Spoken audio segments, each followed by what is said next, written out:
Hello, hello. Okay. Thanks everyone for coming out. I think we can just, people are still coming. Okay, so it's a pleasure to welcome Mark Shmuckler from the University of Toronto to our PNB Colloquium series. Mark did his undergraduate education at the State University of New York at Binghamton. Do you know David Sloan Wilson by any chance? He's my, No. Okay. Doing degrees in both music and psychology. He did his graduate training at Cornell University with Carol Krumhansel working on musical tonality, as well as with Eleanor Gibson doing research on perceptual motor development. After a 2-year postdoc at the University of Virginia, he began his position at the University of Toronto. Mark has two sort of separate areas of research. He has two labs. He said he's very separate, except for the physical space, separate students and all that. So one is the laboratory of infant studies that focuses on how infants and toddlers integrate perception and motor actions.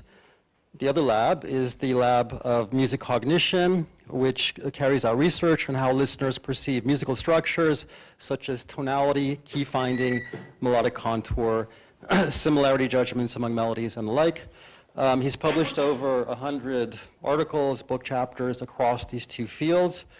He also has a very extensive CV when it comes to administration, being a vice dean and a vice provost. And unusually, we just talked about this, he was the chair of a department that was not his own. So he's in psychology, but you were the chair of the Department of Health and Society. You kind of explained to me it was kind of a sabbatical thing, and you took over for a year. But it's kind of weird to be a chair, but also a chair of some other department. Actually, it's great because you can make decisions and then not have to live with them. So that's right. You can leave your mark and then just walk away. Okay, so, and he was formerly editor of Psychomusicology, currently a member of the editorial board of the Journal of Cognition and Development. And the title of Mark's talk today is Musical Surface and Musical Structure, Positive and Negative Effects of Abstraction in Musical Processing. Let's welcome Mark Shmuckler to McMaster. Okay. Thanks, Stephen. Am I on? Yes, I'm on. Okay. Thank you very much. Thank you for inviting me. So it was funny. Steve and I were in touch a number of months ago, and he said, "Hey, I should invite you up for a talk at down or across, whichever it is, to McMaster."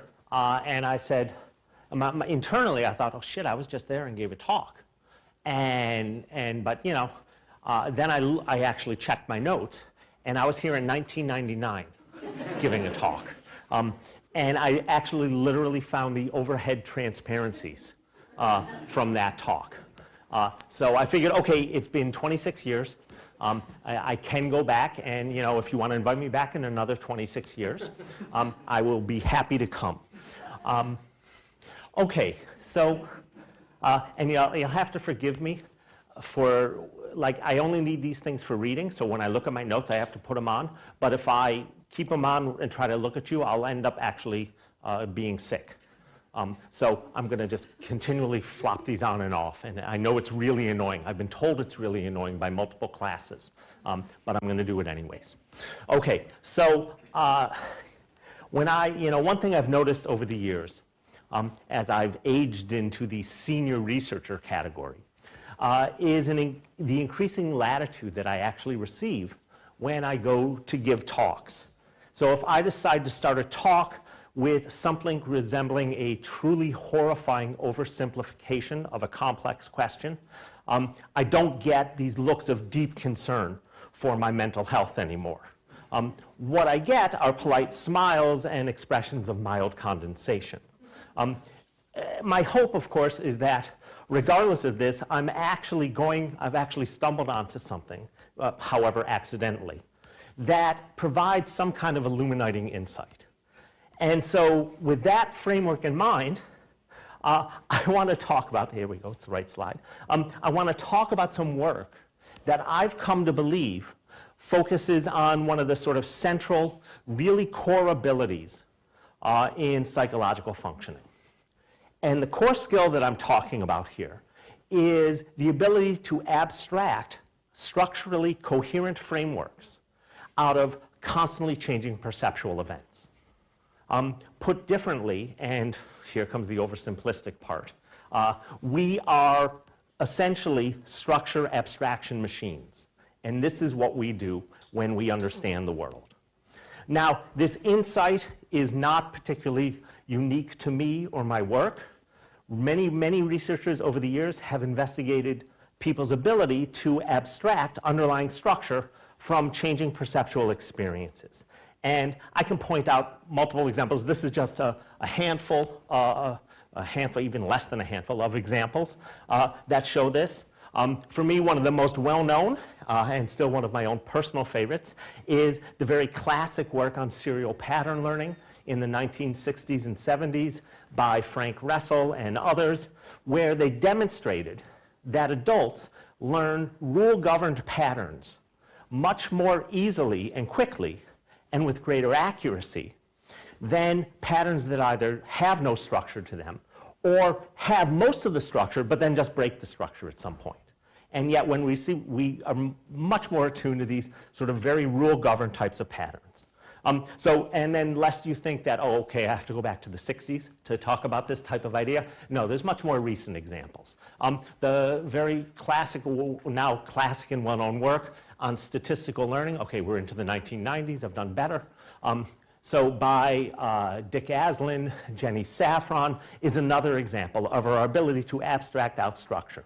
And then even more recently, over the past decade or so, there's been a huge amount of research on and interest in ensemble perception.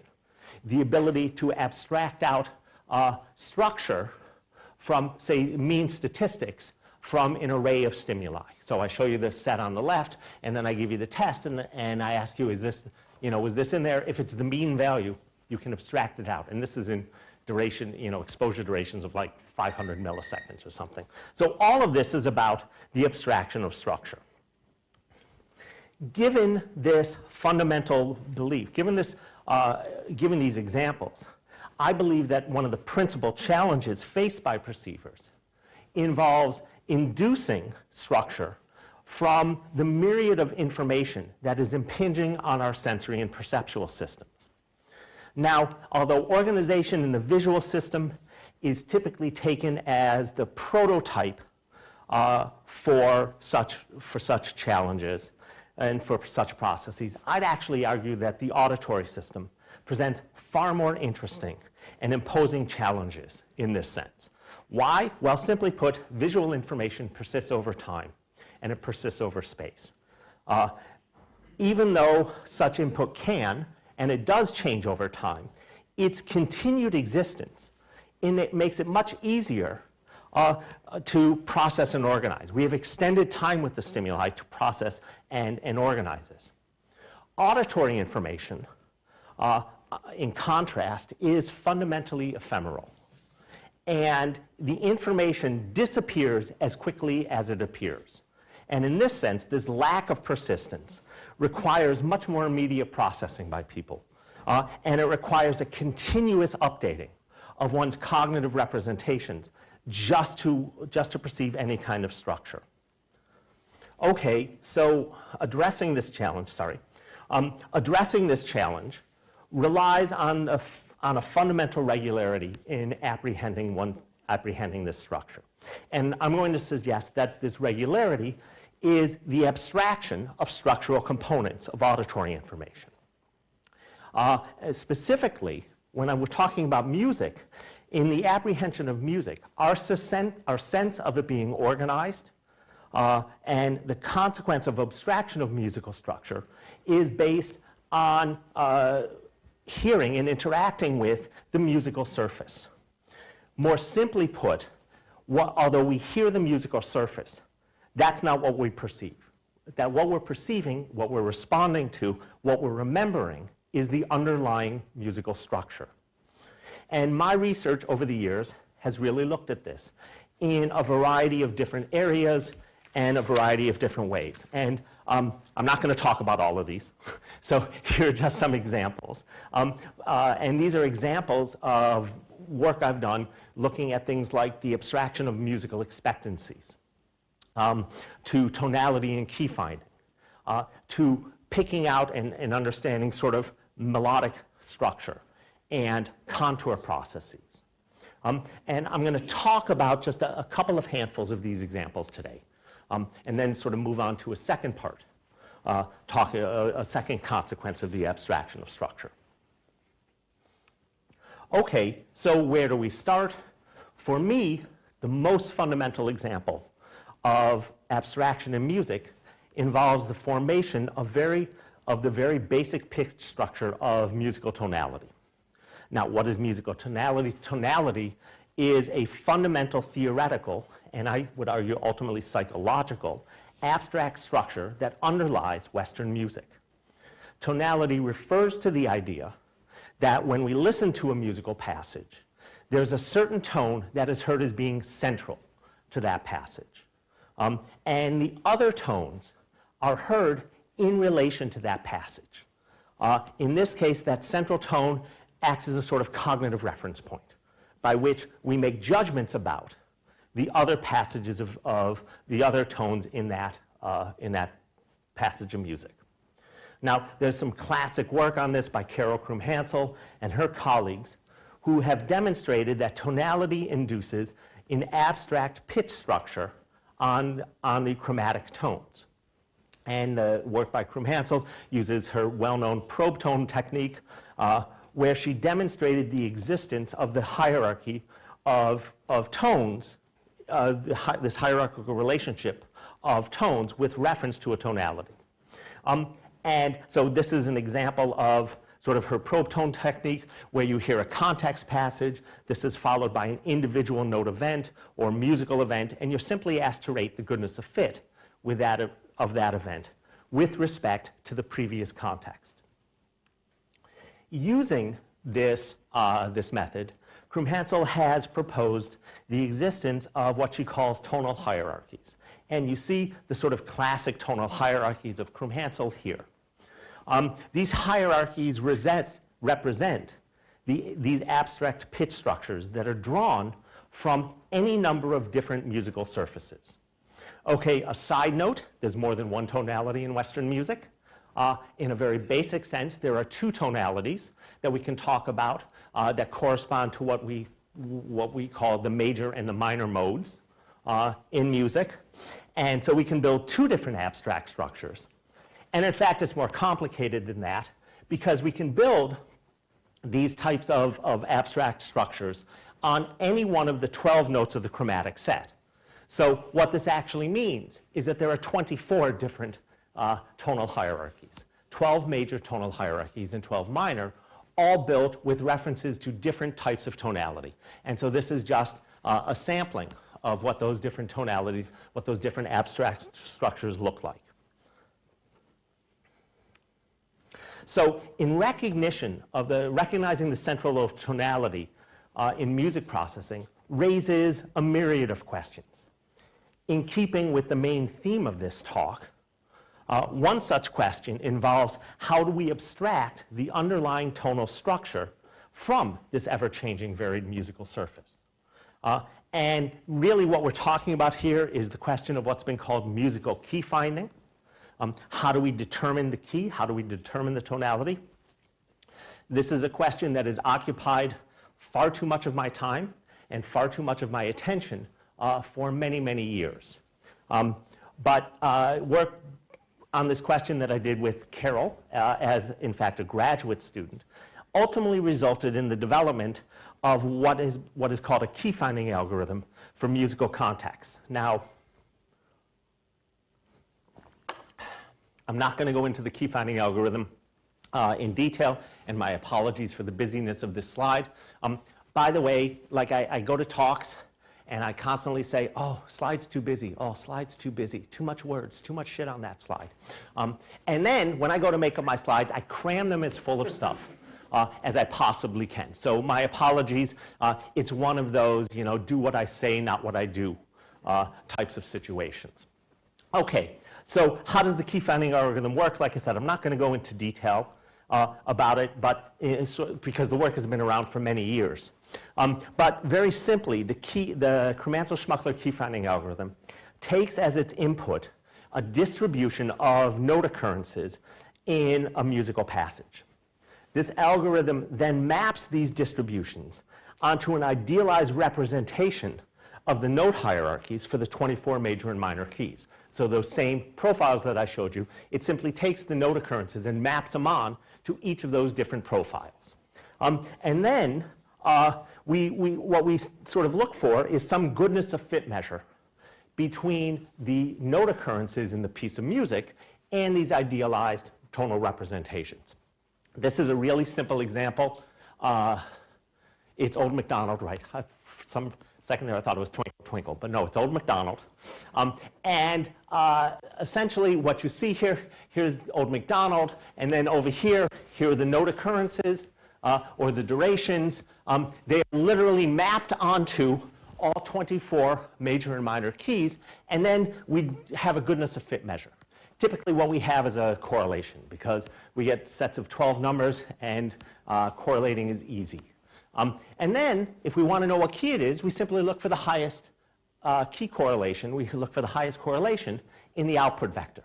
In this case, that comes up with a C major tonality.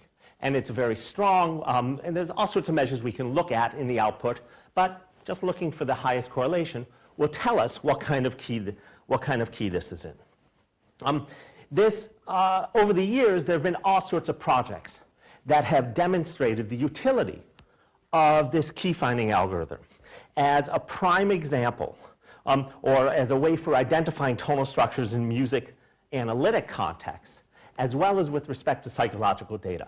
So I won't go through all of these in detail, but here are just a handful of examples that have employed the key finding algorithm in both analytic and in psychological contexts. In terms of finding the keys of Bach fugue subjects on a note-by-note basis. So what's the key after one note? What's the key after two notes? What's the key after three notes? In terms of tracking tonal modulations, or tracking a sense of key all the way through a piece of music. And so here we did it with Bach's C minor prelude, book 2. And then in the bottom, I did it again with a Chopin prelude.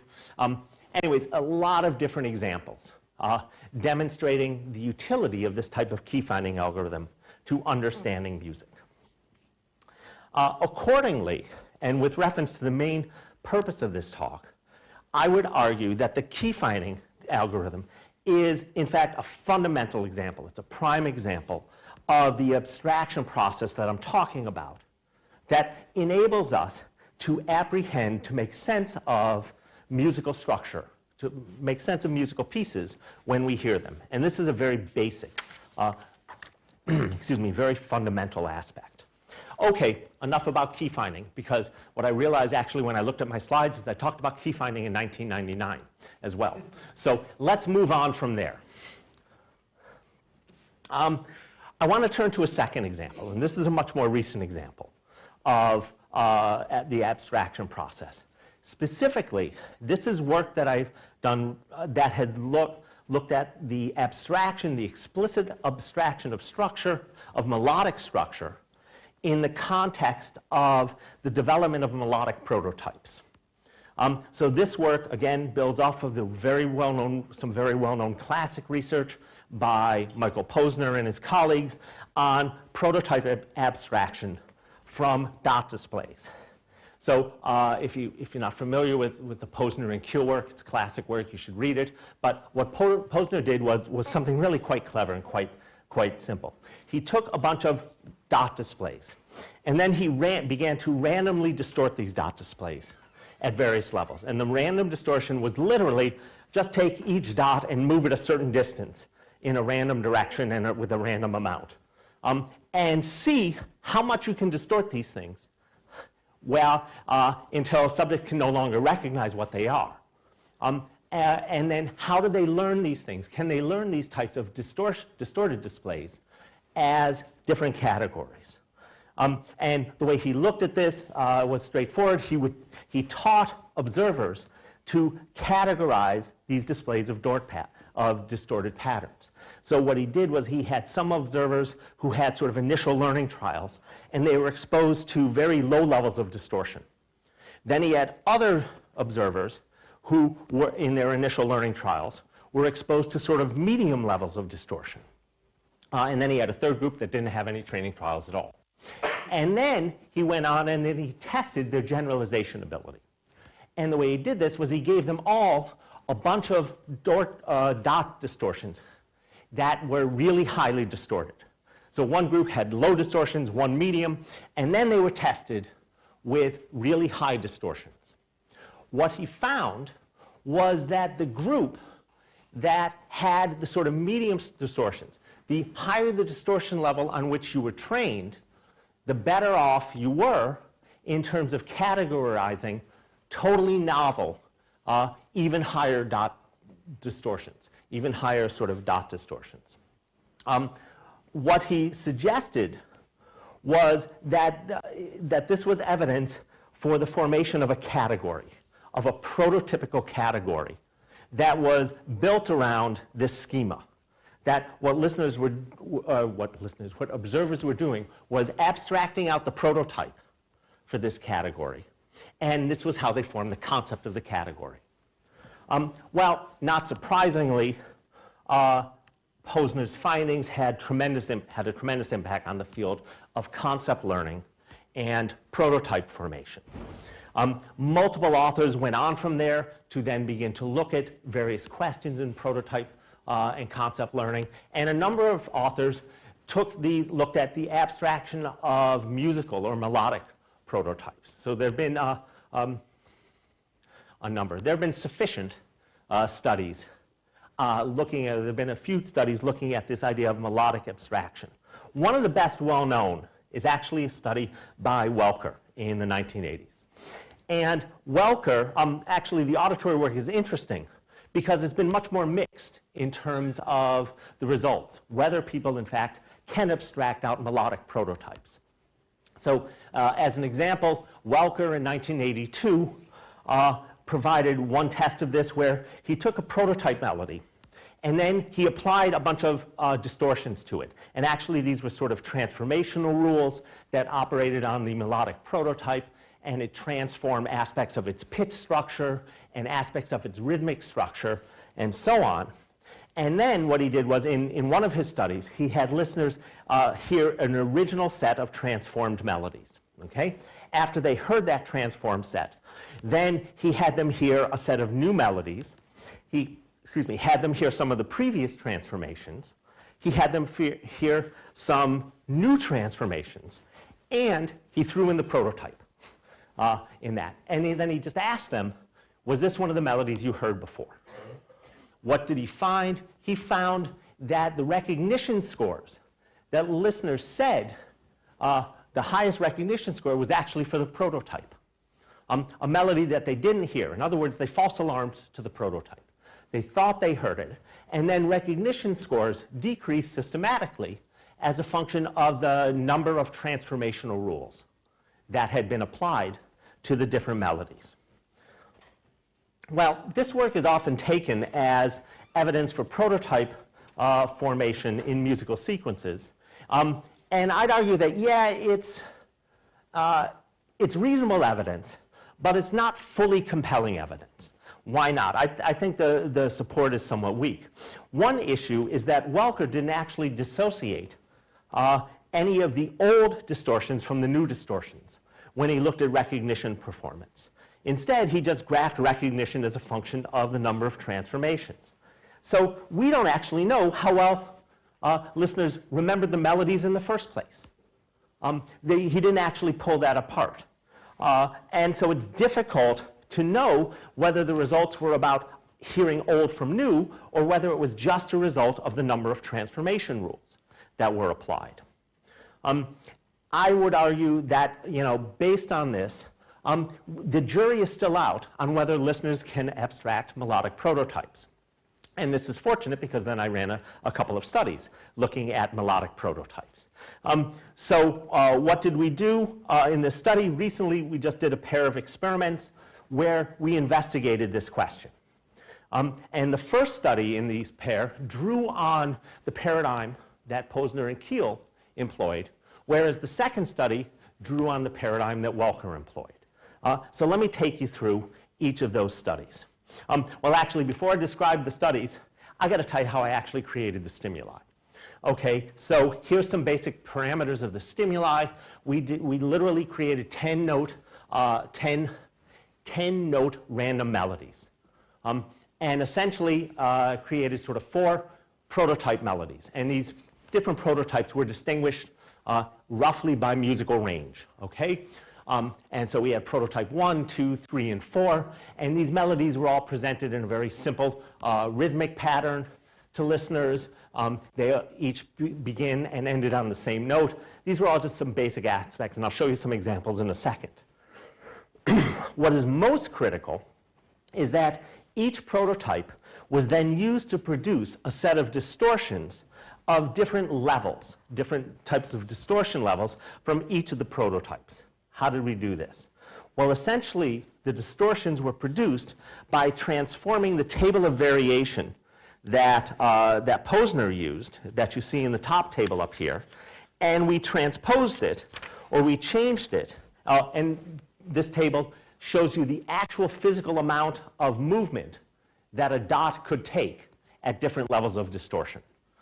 So it would move randomly in one direction a certain amount. And as distortion level increased, the literal physical distance on the screen began to increase. Okay, so what did we do in this study? We essentially did the same thing, but now we're going to take and we're going to distort things by the number of semitones. And I literally just recalculated the percentages from Posner into the percentage that a given melody note would move by 0 semitones, 1 semitone, 2 semitones, or 3 or 4 semitones. And so what do you see? Well, at distortion level 1, pretty much all the notes are the same. There's an 88% chance that the note that each of the notes will just stay the same note. It won't move at all. And there's only a 0.1% chance that that note will move by 4 semitones. As the distortion level gets higher, the percentage that they're going to move, they're going to change in pitch, increases. So that by the time you reach distortion level 7, there's literally a 0% chance that that note is going to stay the same. Okay? And there is, a 30% chance that that note is going to move by 4 semitones. Okay? So this creates different levels of these types of melodies. So let me show you some of these melodies. So, okay, everybody sit back, because we got a lot of melodies to get through. Okay, no, I'm not going to actually play them all. But I have them here. Here are some examples of 4 different prototypes at various levels. So I show you the prototypes are in the left-hand column. The center column shows distortion levels 2 through 5. And then the distortion level 7 for each of those melodies. So who wants to choose which prototype we're going to hear? 1, 2, 3, or 4? Well, I was going to say, I want to hear you start with the level 2 distortions and then play the prototype and see if we feel the prototype. I didn't even think of doing it that way. To the somewhat distorted, almost. Oh, I can do that. What the hell? Sure. I don't care. I asked you what you wanted to hear, so. Here. Now, okay, what do you want to hear, and here's what I want you to hear. Okay, no, well, let's start with distortion level 2. So here is one of the distortion level 2s. Okay, I'm not hooked up. Where's the auditory? Let's try that.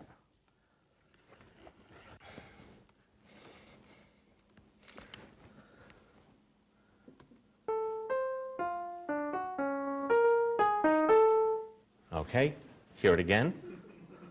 Sounds pretty cool, huh? Okay, as I said, these are random note melodies. They're not supposed to sound particularly good. Here's the prototype from that.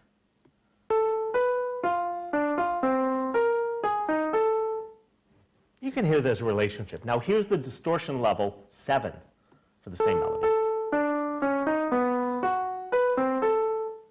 Okay, significantly different, but still sort of a relationship with that. Let's hear a distortion level 4. Is that okay? Does someone want a different one? Okay.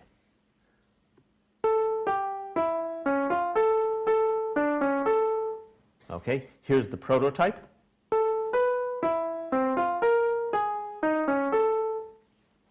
And here's the distortion level 7.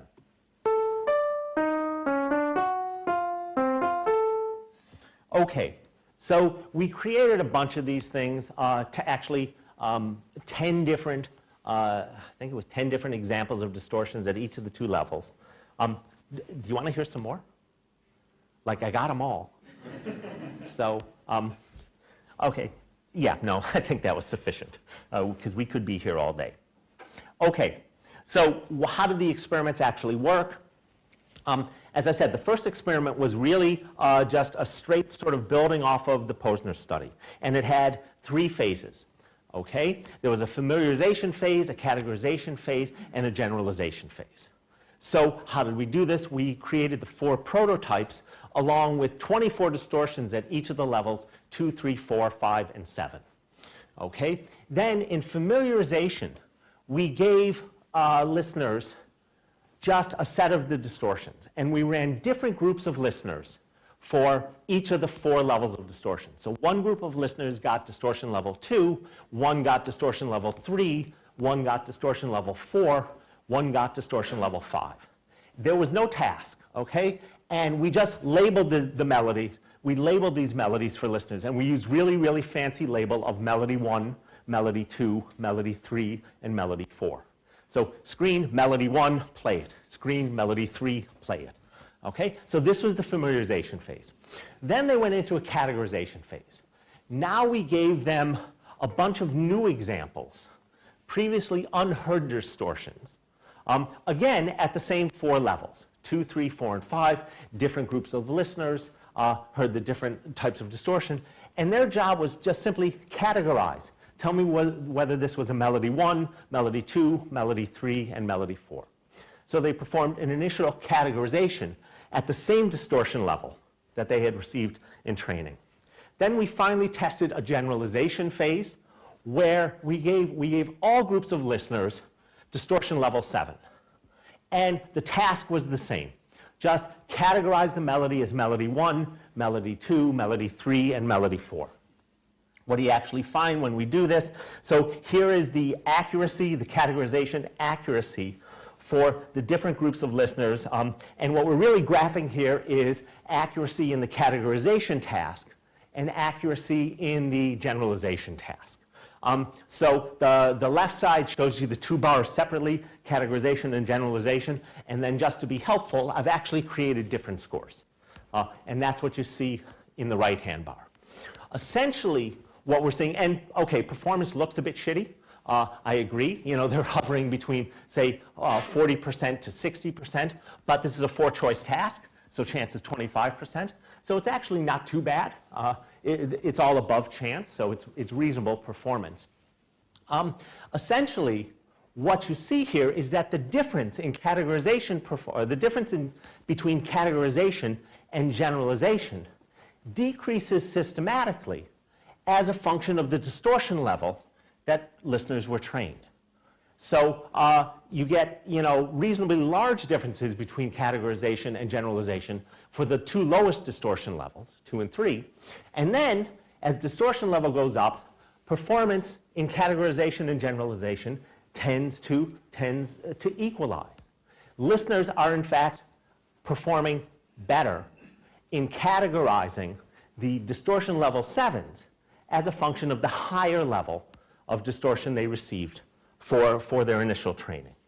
This finding, as the training stimuli get more variable, listeners are better able to transfer this learning to a new stimulus. This finding replicates the Posner and Kiel study, and it suggests that listeners are forming melodic categories, and that increased variability helps them form these melodic categories. Now, what this study doesn't show, what it doesn't actually test, is whether listeners are forming a prototype, whether they're actually abstracting the prototype out of these melodies or not. So that was the goal of the second study.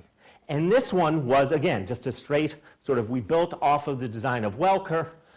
Now we took 6 distortions at levels 3, 5, and 7, and it was just an acquisition, sort of a study test phase. where we gave listeners a bunch of distortions of each of the of a given prototype. So distortions at levels 3, 5, and 7. Okay? Then, and there was no task, just listen to these things.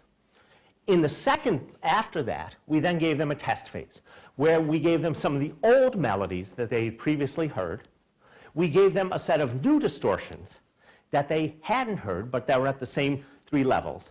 And then we gave them the prototype, 2 repetitions of the prototype as well. Okay? And the task, did you hear the melody in the previous study phase? Okay? And we did this actually for 4 blocks of trials, one corresponding to each 4 different prototypes for this. What do you find when you look at this? Here is the percent correct. And essentially, listeners are, it's a tough task. Again, it's a tough task. But performance for both the new and the old melodies is significantly above chance. Listeners are reasonably good at saying, yeah, this was a melody that I heard before. This wasn't a melody that I heard before. So their accuracy isn't bad.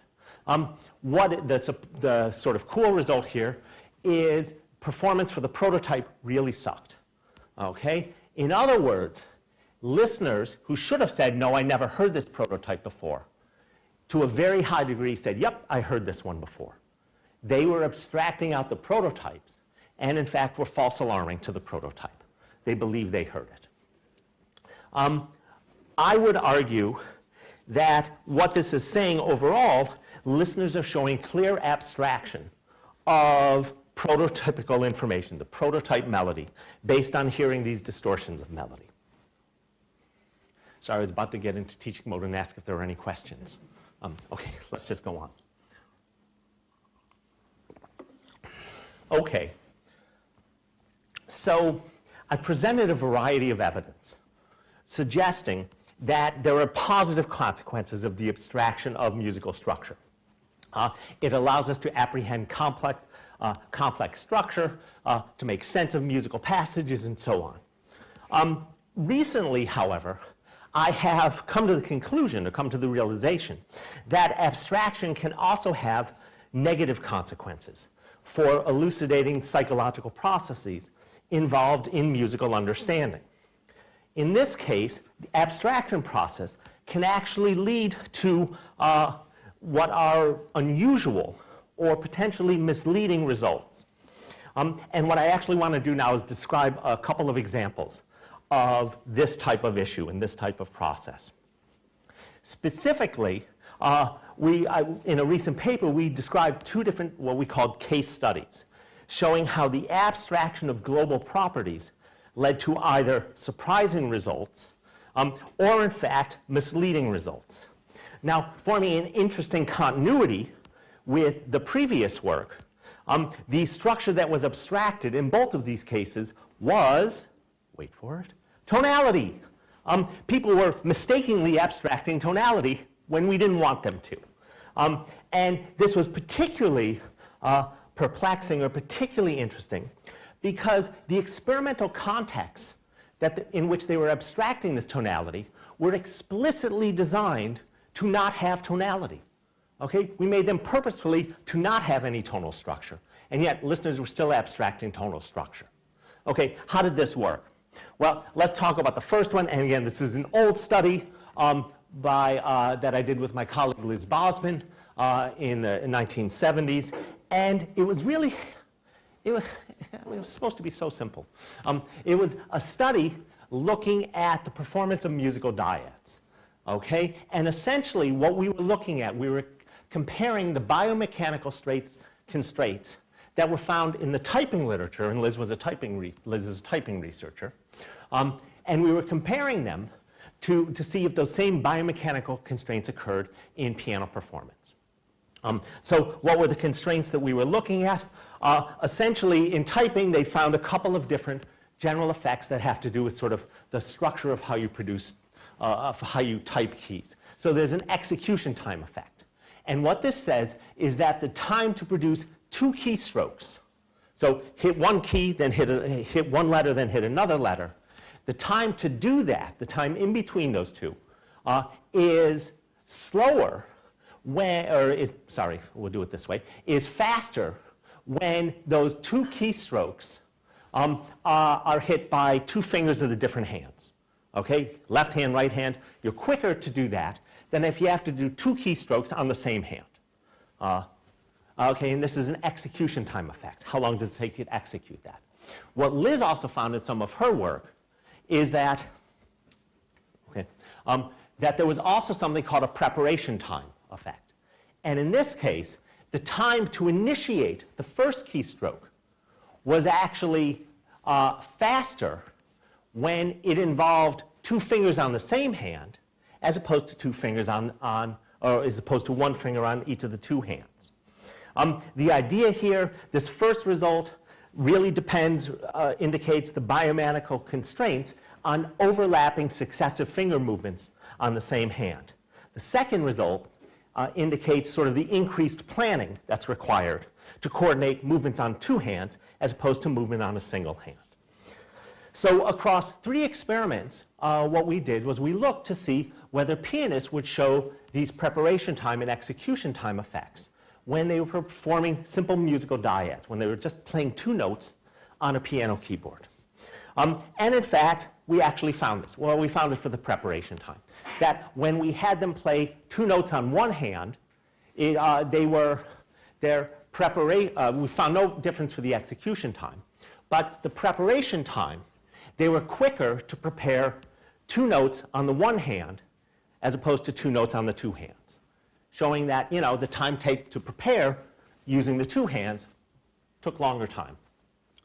So we essentially replicated, a big chunk of the typing effects. Now, how is this relevant to the abstraction process? One aspect of the study by Shmuckler and Bosman is that we explicitly made the stimuli such that they did not contain any tonal influences, any tonal structure, because we didn't want tonality as a factor. We just wanted to play some notes on the piano keyboard. Okay? And so what I did, the first 2 experiments, we literally just used 10 and you see schematically what the stimuli were in these studies. The first 2 experiments, they just had to play 10 contiguous white keys, okay, ranging from E4 up to G5, put their hand on the keyboard, showed them the 2 notes they were supposed to play, and they just played it, okay, and they appeared on a musical staff. But there was no key signature, nothing. So just those 10 contiguous keys. And then we got fancier in the 3rd experiment, and we said, well, both typing involves not just these sort of horizontal movements, but vertical movements as well. So does piano performance. There are black keys on the keyboard. So now we gave them 16 contiguous keys that they had to perform dyads. And they had every combination of dyad except for a repetition of the same note. Okay. Where the hell is tonality coming in with this? Well, interestingly, given such sparse materials, we can really sort of wonder how these stimuli could produce a tonal context. Okay, so even though each individual trial is just a pair of notes, it is possible that they can imply a larger tonal framework simply by virtue of being sounded, or simply by virtue of occurring.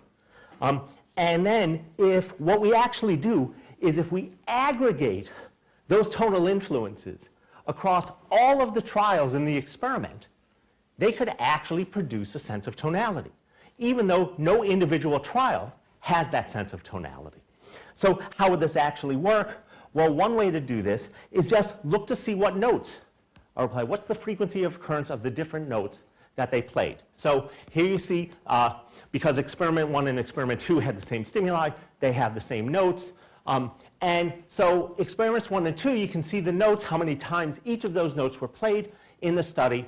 And essentially they consisted of 7 different keys, 7 different notes, C, D, E, F, G, A, and B.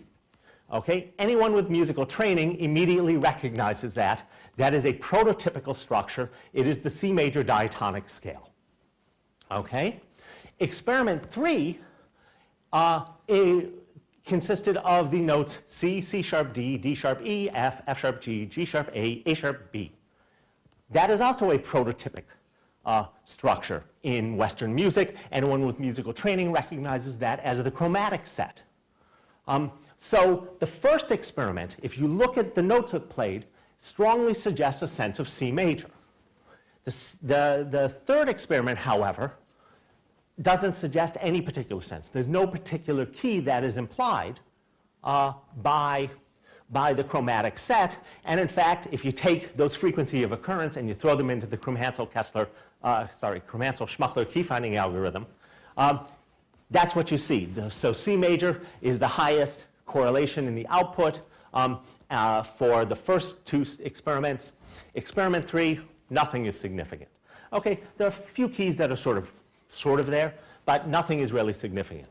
So if listeners or performers are abstracting out tonal context from these stimuli, we should see that the preparation times or the execution times will be somehow related to C major for the first two experiments and related to nothing, no key in the third experiment. So we actually looked at that. How did we look at this? Well, essentially we correlated the preparation and execution times in these experiments. And we correlated them with the perceived stability of those same exact dyads within all different possible 24 major and minor tonalities. So we actually know, for this particular dyad, what's its perceived stability in C major, what's its perceived stability in C sharp major. So we could correlate the execution and the preparation times with perceived stability for that dyad in a tonal context. What do we see? For experiments 1 and 2, both of them produce strong correlations. The preparation time produces strong correlations with C major. Listeners' performance was such that those dyads that were tonally stable, that received high ratings, were produced even faster than those intervals that were tonally unstable within a C major context. Pattern is much more subtle for experiment 3. Rather than no tonality, rather than the preparation time occurring with no tonality, they actually correlate, and I'm just showing you the negative correlations there, significant negative, with 6 different tonalities. I would argue that, okay, there's 2 ways a lack of specific key influence could show itself. Either it's going to not correlate with anything, or it's going to correlate with a bunch of things. It's going to be ambiguous in terms of its tonality. And that is, in fact, exactly what we saw, that is coming up ambiguous. Okay, I think both of these, the results from both of these are compelling and actually somewhat surprising. The first 2 experiments independently replicated that complex pattern for dyad performance, and it thus provides, I think, compelling evidence that the musical contacts abstracted out of these very sparse individual trials that had no musical context nevertheless influenced performance. It was also compelling that it predicted both the presence of tonal structure and the absence of tonal structure, a single tonal structure. What, again, is really surprising is that we explicitly made these stimuli not to have a tonal influence, and yet they still had a tonal influence. Okay, let me give you a final example. That first case study provided an example of the influence of abstraction that didn't really influence the main result of the study. It's an orthogonal effect. And the second example from a study with one of my students, Dominique Vouvin, actually 2 of my students, produced what I think of as more insidious effects. So how did this study work? In this study, we were looking at the impact of tonal schematic expectancies in memory. We played listeners very short passages, short melodies that either did or did not contain one of 3 target tones. Okay, the target tones were D, D sharp, and E. And these melodies were followed by a probe note and the listeners, all they had to do was say that probe note was in the melody or it wasn't in the melody. So was it there or wasn't it there? Now, based on the tonality of the melody was in G, one of those probe notes should be highly expected. D will be highly expected in the context of D. One of them will have sort of a moderate expectation. E will be moderately expected. And one of them will have a very low expectation, a very weak expectation, D sharp. What did we find? We found essentially results that were indicative of them abstracting out the expectancies, so that accuracy was really, really good for both the high and the low expectancy tones. They were able to say, yeah, that note was there when it would fit in, and they were to say, yeah, that note wasn't there, or yeah, that note, they were correct in saying whether it was there or not when it was low expectancy, and they were both above the moderate expectancy. And we actually found sort of false alarming to the high expectancy tone. And Dominique talked about this as a false memory. Okay, 5 minutes, really? Shit. Okay, I can do that. We found false memory for the low expectancy tone. For the high expectancy tone. What's interesting here is not the results of that study, but it was the results of experiment 3, where we played atonal melodies to listeners. Now, these are atonal melodies. They shouldn't show any effect of expectancy. And in fact, in the paper that we published, the melodies showed no effect of expectancy. Okay? But that wasn't the first study we ran on it. We actually ran a pilot study where we found that listeners showed an increased D prime for the high expectancy melodies, and they showed sort of false alarming to the low expectancy tone. And we're thinking like, well, what the hell is going on? There's no tonal structure here. They shouldn't be showing any kind of effect. What we actually did was we then looked at the melodies themselves, and even though they were intended to not have, on an individual basis, any kind of tonal structure, turns out they actually did. And they actually did. If you look at the actual durations of them, what you find is that the two highest durations in the set were G and G sharp. Both of these notes are tonally related to the high and the low expectancy tones. G is the perfect fifth of D. G sharp is the perfect fifth of D sharp. Okay? Sorry. G is the perfect fifth. Anyways, you get what I'm talking about. What happened, we believe, is that by playing these melodies, because these two notes had the highest sort of overall duration, listeners actually abstracted out a tonal structure based on those durations. And it caused them to feel that these melodies, and the idea of just sort of repeating a note over and over, it actually does induce a sense of tonality. So what did we do? We remade the stimuli to remove the emergent tonality, and suddenly the effect disappeared. And we got the results that we then published. So again, another example of abstracting structure that in this case led to misleading results, led to actually what we considered incorrect results. Okay, I won't go into detail on this, but just to let you know that we didn't really learn our lesson, and that this still happens. We just finished the study, and it's in a paper that I'm supposed to be sending to Stephen's special issue, and I promise it will be there in a day or two, where we looked at pianists' ability to sight read melodies that contained a change in key. So we gave them melodies that started in one key and then moved to a second key. And the way we constructed the stimuli was we had a bunch of melodies, 3 times the number of melodies, that actually changed keys. And then we had one set of melodies that didn't change keys. So being good experimentalists, we have all these different melodies that either modulate or don't modulate. We randomly present them to performers. What do we find? We found effects of modulation in their sight reading ability, but they showed effects of modulation even for melodies that didn't modulate. And it's like they're treating the non-modulating melodies like they're modulating melodies. Like, what the hell is going on? How are they doing this? One argument is that because there were so many modulating melodies, they just came to expect that the melodies were going to change key.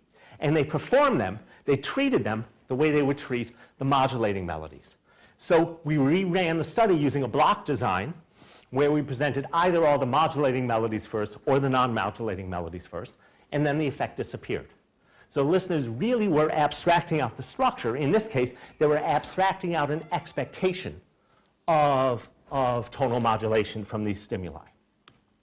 Okay, let me just finish with a couple of conclusions, and I still got by my watch 1 minute, so what the hell? Okay, so I think I've presented some reasonably strong evidence, an array of evidence that a fundamental process in organizing musical structure, musical behavior, involves the abstraction of very basic underlying structure that drives musical apprehension and musical performance. And that we can look at this abstraction across an array of different domains and an array of different sort of abstracted structures.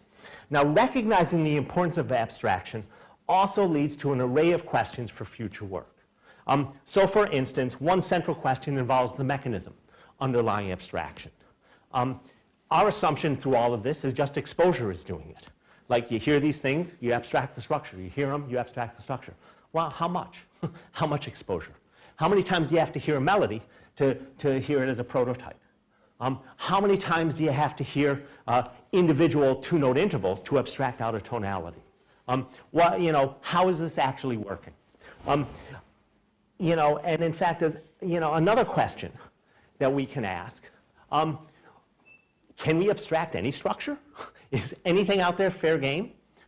Or are there some limits? Are there some constraints on the types of structure that we can abstract? In fact, I would argue that there are limits, there are constraints. So there are two sort of well-known examples. I did a study with student Nick Smith where we found that listeners were unable to abstract tonal structure from random note sequences.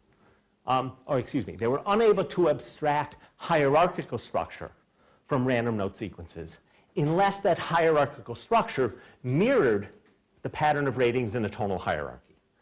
If we just randomized the structure, listeners couldn't abstract out that structure. It had to mirror the actual tonal hierarchy. So they couldn't just abstract anything. Similarly, Carol Krumhansel years ago, and she doesn't ever talk about it this way, but she basically did a study that found that listeners were completely unable to abstract out the structure of 12-tone rows.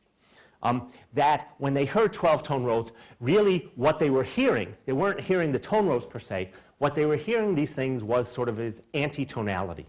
They were trying to hear them as tonal, and then the responses they made, they just reversed. Oh, it's supposed to fit, now it doesn't fit. And it was being heard as anti-tonality. So in fact, the sort of 12-tone rows suggest that no, we can't, we have limitations in terms of what we can abstract out from that. Overall, I really hope that I've convinced you of the importance, the critical nature of the abstraction process in the apprehension of musical structure quite specifically, and in the importance of abstraction as sort of a fundamental psychological process in general. Okay, thank you very much.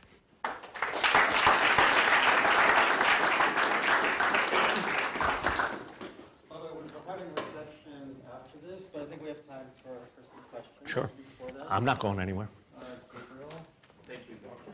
I really like all the work you've done about prototype formation. It's fantastic. So we have done something similar with faces, visual domain. And so the first question I have multiple. The first question I have is, it's something you mentioned towards the end. Do you think that the extraction of the structural information it's modality specific or something much more general that could happen to any sensory modality? So, in case we already found a lot in vision already, and the post-nurse work that you showed. Short answer, I think it happens in all modalities. Function independently, do you think? That's Domain specific or domain general? Yeah, no, that's an excellent question. So I think the process is there. Are they using the same mechanisms?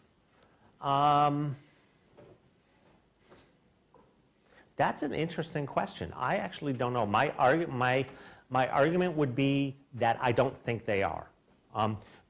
But it's not based on any real knowledge or real data, just from a general sense that the way the visual system treats information and the way the auditory system treats information tends to be quite different.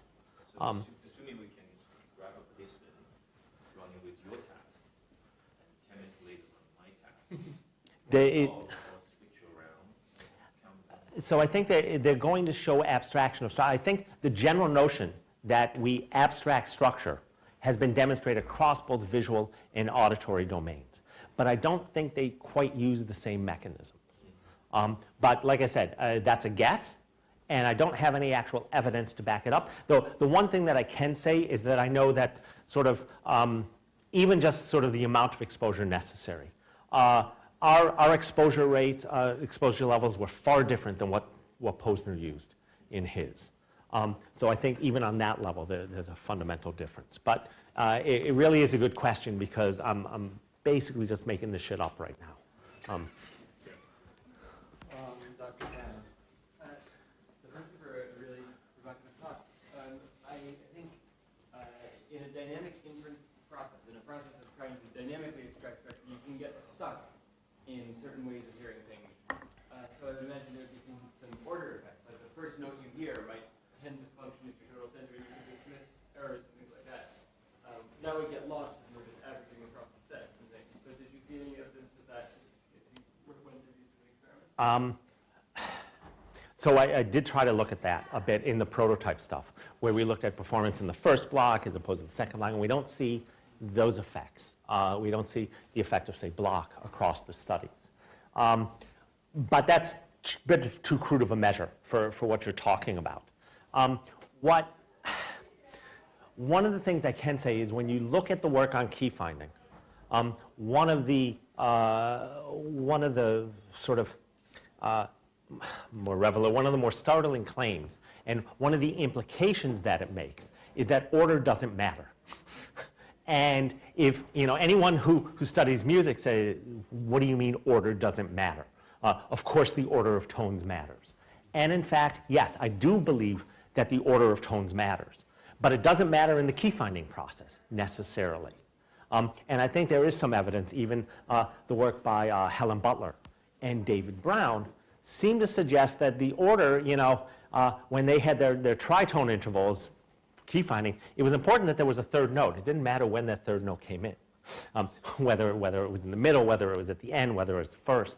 You just needed the three notes. So in this level, the order doesn't matter. But I still would insist that order does matter. But we're not sort of finding it yet. But what you're talking about really would require sort of a trial by trial type of setup, and we haven't done that. But that would be a really cool thing to look at. Dr. Bennett. I have two questions. One is about prototype experiment, and going by my knowledge of categorization literature from like 50 or 60 years ago, and there was always this argument between the prototypers, Eleanor Roche and Dr. Dean, where you explain a lot of the prototype findings with an exemplar approach. Just remember instances, and prototypes are remembered better because they're more similar. You get false imagery because they're more similar to the exemplar study. Mm-hmm. And the one question is, can an exemplar model predict the false memory for the prototypes that you see?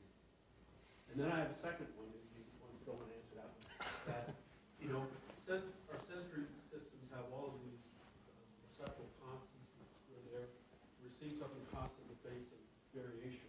And do you think, is that just another instance of this abstraction process, or is it somehow fundamentally different from the kind of things you're talking about? So I'm going to ignore the second one because I don't have a good answer yet. But I think that the prototype stuff that we're talking about could very well be explained by sort of an exemplar model.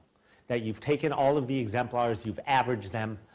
As I remember the old exemplar works, like you see all these exemplars and you sort of compute the average of all of them. Well, that would be a prototype. But suppose I didn't do that. Suppose I have my memory just lit, it's just the instances, and you give me the prototype, and I compute how similar it is to all the things in my memory. And because it's a prototype that you use to construct the scene, there's a high similarity. I say, oh yeah, I heard that. I mean, that's sort of like what Rodiger explains, I think, is false memory research, Mm-hmm. where you're really confident, and it looked like people would be confident that they heard it. My guess would be then we're more on a prototype model, not an exemplar model, because I don't think you could, these melodies, so getting very specifically, I don't think these melodies have enough to hang on that you could actually effectively do an exemplar model. We created them specifically not to have tonal influences, where you could do that. You could say, right, that's, you could remember specific examples. Now, they are remembering specific examples somewhat. They can discriminate old from new ones. But performance is not, as you saw, performance was not great.